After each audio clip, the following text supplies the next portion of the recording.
Hello बच्चों, नमस्कार। आप लोगों का फिर से एक बार स्वागत है। तो जैसा कि सारे बच्चों ने रिक्वेस्ट किया कि सर टैली और जीएसटी का एग्ज़ाम है, थोड़े कुछ इंपॉर्टेंट क्वेश्चंस बता दें, क्योंकि बच्चे बहुत परेशान थे। उनके पास ना तो बुक्स है ना परफेक्ट सिलेबस है, और क्वेश्चंस भी हो सकते हैं कि आउट ऑफ सिलेबस आ जाए। तो मैंने कोशिश की है कि मैं कुछ उसमें इंपॉर्टेंट क्वेश्चंस आप लोगों को शेयर कर पाऊँ, जिससे आपका एग्ज़ाम काफ़ी हद तक अच्छा जाए। ठीक है, तो मैंने अपने हिसाब से, अपने एक्सपीरियंस के अकॉर्डिंग कोशिश की है कि मैं आप लोगों को कुछ इंपॉर्टेंट टॉपिक्स डील कर पाऊं, जिससे आप अपने टैली और जीएसटी का एग्जाम अच्छे से दे पाओ। तो चलिए स्टार्ट करते हैं आज का ये वीडियो।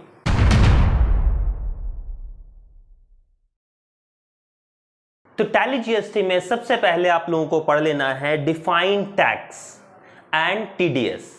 टैक्स के बारे में आपको पढ़ना है और डिफरेंस बिटवीन कर लेने हैं डायरेक्ट और इनडायरेक्ट टैक्स, जो आप लोगों को डेफिनेशन मेरे लास्ट में, वीडियो के लास्ट में मैं लिंक सेंड कर दूंगा, जिस पे आप क्लिक करके उसके सारी डिटेल्स पढ़ सकते हो। समझ में आ गई बात? उसमें आप देख सकते हो टैक्स क्या होता है और टैक्स के डिफरेंसेस, डायरेक्ट और इनडायरेक्ट टैक्स में क्या क्या डिफरेंसेस है, वो आपको पूरा क्लियर हो जाएगा उस वीडियो के अकॉर्डिंग। तो आप वहां से उसका लिंक देख सकते हो। तो पहला आपको डिफाइन कर लेना है टैक्स और टीडीएस। टीडीएस होता है टैक्स डिडक्टेड ऑन सोर्सेस। जैसे छोटा सा मैं एग्जांपल देता हूं, अगर मैं केबीसी खेलने जाऊं तो और मैंने केबीसी में 1 लाख रुपए जीत लिए, तो क्या मुझे वहां से डायरेक्टली 1 लाख रुपए मिल जाएंगे या टैक्स कट कर मिलेगा? तो याद रखोगे, वहां टैक्स कट कर मुझे पैसे रिसीव होंगे, और ये टैक्स कटता है 30%।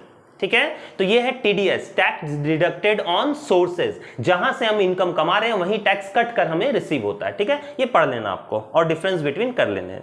दूसरा इंपॉर्टेंट क्वेश्चन है, what is the procedure for computing taxable income and tax liabilities? याद रखोगे, taxable income and tax liabilities, ये आपको पढ़ लेना है। चलिए, तीसरा क्वेश्चन क्या देख लेना है आपको, discuss tally ERP 9 report on management information system, MIS। याद रखोगे, MIS, मैनेजमेंट इंफॉर्मेशन सिस्टम, कैसे टैली ईआरपी 9 में करना है आपको। ठीक है, नेक्स्ट GSTR मतलब जीएसटी रिटर्न कैसे फाइल किया जाता है, इसके प्रोसीजर्स क्या क्या हैं।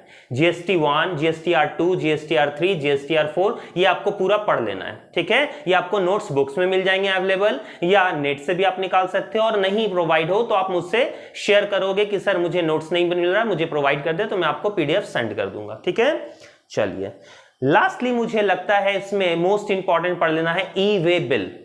ई वे बिल आप पढ़ ही लोगे क्योंकि आने के चांसेस बहुत ज्यादा हैं। What is e way bill, how to generate e way bill on through Tally ERP 9, Tally ERP 9 में कैसे जनरेट किया जाएगा। ठीक है, जीएसटी क्या होता है, जीएसटी के फीचर्स क्या क्या हैं, ठीक है, उसके इंपॉर्टेंस क्या है, उनके फंक्शन क्या है, कहां से इवैल्यूएट हुआ है, ये तो आपको पढ़ लेना है क्योंकि जीएसटी है ही। समझ में आ गई? टैली क्या है वो तो जानते ही हो, लेकिन इन सब क्वेश्चन, इन सब टॉपिक पे आप ज्यादा ध्यान दोगे। ठीक है, अगर आपको सप्लाई देखना है तो थोड़ा बहुत सप्लाई देख सकते हो, बाकी जीएसटीआर रिटर्न, ये सारे कुछ जो है ई वे बिल जो है प्रोसीजर है, ये आप कर लोगे। इससे आपका काफी हद तक एग्जाम अच्छा जाएगा। ठीक है, और बाकी मैं लिंक सेंड कर दे रहा हूं, इससे भी आपको बहुत ही हेल्प हो जाएगा। ठीक है, तो पढ़ते रहें, तब तक के लिए धन्यवाद।